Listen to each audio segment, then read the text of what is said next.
রাতের বেলা নির্জন একটা রাস্তায় একটা ট্রাক যাচ্ছিল। সেই ট্রাকের ভিতর তিনজন ব্যক্তি ছিল, এক ট্রাকের ড্রাইভার, এক হেল্পার আর একটা লাশ। একজন পুলিশ তাদের কাছে এই লাশটি দিয়ে বলছে সঠিক ঠিকানায় পৌঁছে দিতে।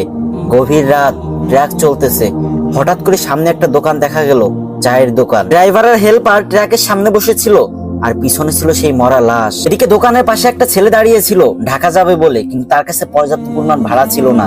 তাই সে ট্রাকের উপর উঠে পড়লো এবং অন্ধকারে কিছু দেখতে না পেয়ে উঁচু লাশের উপর বসে পড়লো। ট্রাক আবারও আপন গতিতে চলতে লাগলো। কিছুক্ষণ পরে লাশের উপর বসে থাকা ছেলেটি একটা সিগারেট ধরালো। একটু পরে ড্রাইভার হেল্পারকে বললো, এই দেখ তো লাশটা ঠিক আছে নাকি।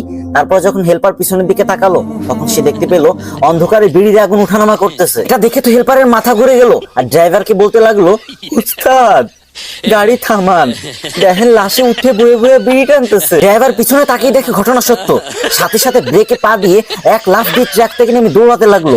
এদিকে এক আছাড় খেতে